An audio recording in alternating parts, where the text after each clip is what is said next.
Hello guys, welcome to you all.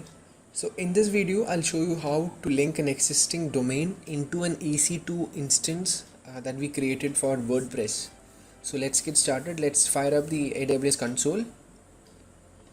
Let's go to EC2 instance. Under EC2 instance, go to running instances.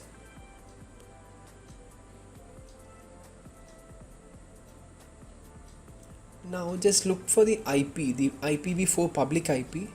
Just copy that down. It starts with 52 in my scenario. Just copy that down and go to services. Under services, look for route 53. It comes under network and content delivery. Yeah, that's it. So I'm going to select route 53.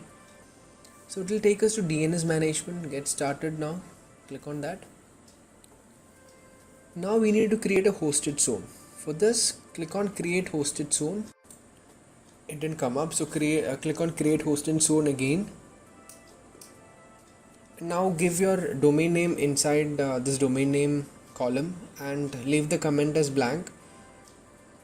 I've just given mine and type as public hosted zone. Click create. Now we need to create record sets. So for that, click on create record set on the top. We will create a class A record. So for that, give your IP address in the value section and leave the name blank and click on create. Now we need to create one more record set. For that, in the name section give www and in the value give your domain name.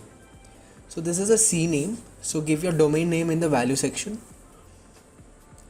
That is alphageek.xyz and click on create. Now we have two record sets created. One is a A name and the other one is a C name. So these are the record sets that we currently have right now, 4 of them. Now you can see that under name servers we have 4 values. So just click on that and you can see that there are 4 values. Now we need to put these values, DNS name server values, inside the domain registrar. My domain registrar is the GoDaddy, and under GoDaddy I went to the alphageek.xyz and you can see DNS option here. Click on that and then scroll down and you can see name servers. Click on change. Now this is a place where we put our own name servers, that is from AWS. We need to copy our name servers from AWS and put it in this name servers of GoDaddy. So I'm going to copy the first one. I've pasted it here. Second one.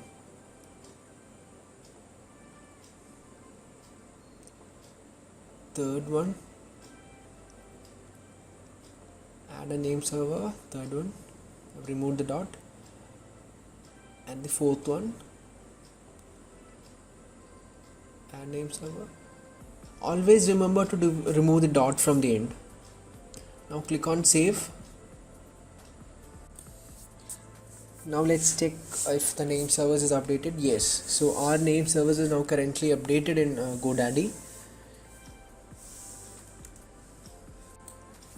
Now let's check if the website is loading. So let's copy this and put in the address bar. Yeah, and paste. It's gonna take some time. Yep, so we have successfully done that. Now my site is just loaded. So now we'll just check if the IP is working fine. If it is getting loaded by the IP, I'm going to running instances and the copy the IP. I'll try my IP.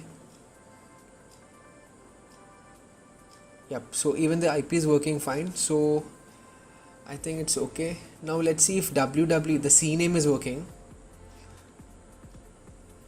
Yeah, even that is also working. Now let's try and log into the WP admin page. So WP admin. Yeah, I'll give my username and password.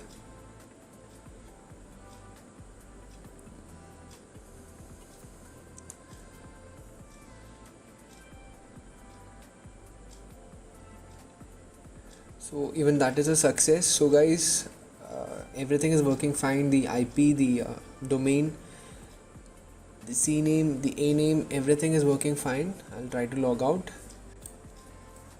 So guys, we created a WordPress instance. We logged into that using Putty. We linked our domain name to that, and we logged in to the WordPress site using the domain name. So guys, thank you so much for watching. I'll see you in the next video. Please comment if there's anything that you guys want me to do. Thank you so much.